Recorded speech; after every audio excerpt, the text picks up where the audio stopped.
Be Happy de Dixie D'Amelio. Alors du coup pour ce morceau là on va avoir besoin de 4 accords. Ces 4 accords c'est ces 4 accords qu'on retrouve dans énormément de morceaux qui reviennent très très souvent.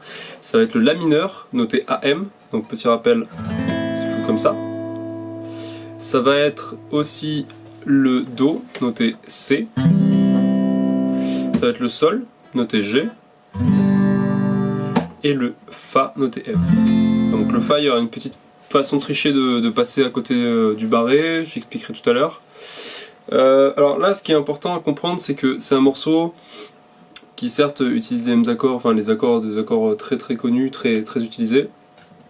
Là, le seul truc, c'est qu'on va avoir une rythmique un peu particulière, parce que si on compte les temps, alors je sais plus c'est exactement ça le tempo, on s'en fout, c'est que par exemple si je fais le La mineur, il sera sur 2 temps, Do 1 temps, Sol 1 temps et Fa 4 temps. Donc ça va faire 1, 2, 1, 1, 1, 2, 3, 4 et 1, 2, 1, 1, 1, 2, 3, 4 et... Voilà, ça c'est pour l'intro. Donc on fait bien attention, La mineur 2 temps, 1, 2, Do 1 temps, Sol 1 temps, Fa 4 temps. 3, 4. Et ça 2 fois. Pour le couplet maintenant, donc la partie qui va nous intéresser sûrement un petit peu plus, à ce moment-là, on va inverser. Donc ça va être la même chose, plus ou moins, sauf qu'on va inverser le Fa et le Sol, et on va jouer en arpège.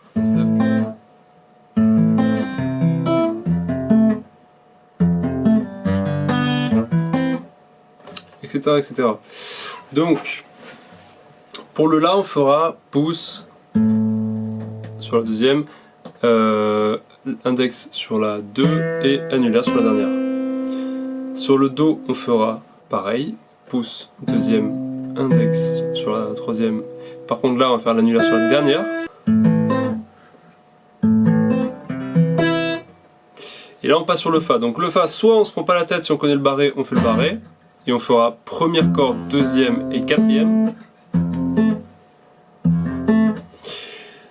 Sinon, on fait tout simplement les notes qu'on nous demande, enfin les notes dont on a besoin qui seront jouées, donc ce sera les notes du barré, mais qui seront sur la première, troisième, quatrième corde, donc c'est-à-dire index ici, index donc première corde de première case, annulaire deuxième corde de troisième case, et le majeur à la deuxième case de la quatrième corde, donc ça fera...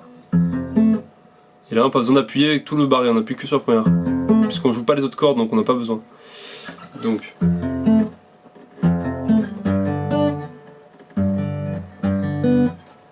et après on passe sur le Sol. Donc là, pareil, pour regarder la tablature que je vais envoyer, si besoin. On va jouer sur le Sol, on va jouer la première, la troisième et la cinquième corde. Donc si on regarde bien, il n'y a que la première qui est importante, puisque les deux autres cordes, en fait, même si on met pas de doigt, ça sonne pareil. Vu que c'est des cordes où il n'y a pas de doigt.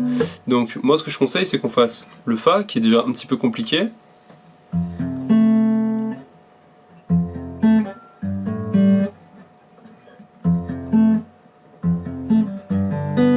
Et là on fait juste le doigt sur le Sol en fait. Donc ça ferait... Et on revient sur le La. Voilà. Donc là c'est un peu le même principe que tout à l'heure, il faut faire attention au découpage rythmique, c'est qu'on a une fois, on a 2 fois le La mineur, une fois le Do, 2 fois le Fa, une fois le Sol.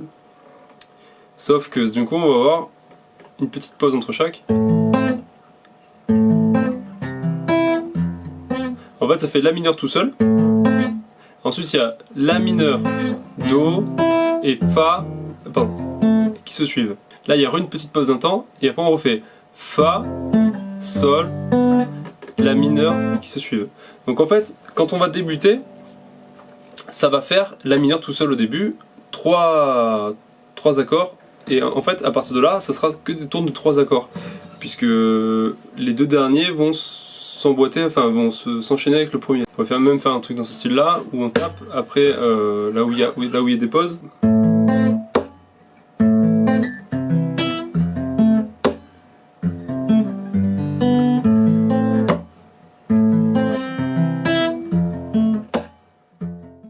Pour le pré-refrain, on aura Fa, sol, la.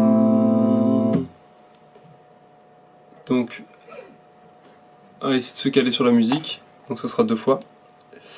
Et pour le refrain, du coup, on va revenir sur le même principe que sur l'intro, c'est-à-dire 1, 2 sur le mineur, Do, Sol, La, 2, 3, 4 et La, Do. Donc La 2 temps, Do 1 temps, Sol 1 temps, Fa 1 temps. Voilà pour les différentes parties de ce morceau.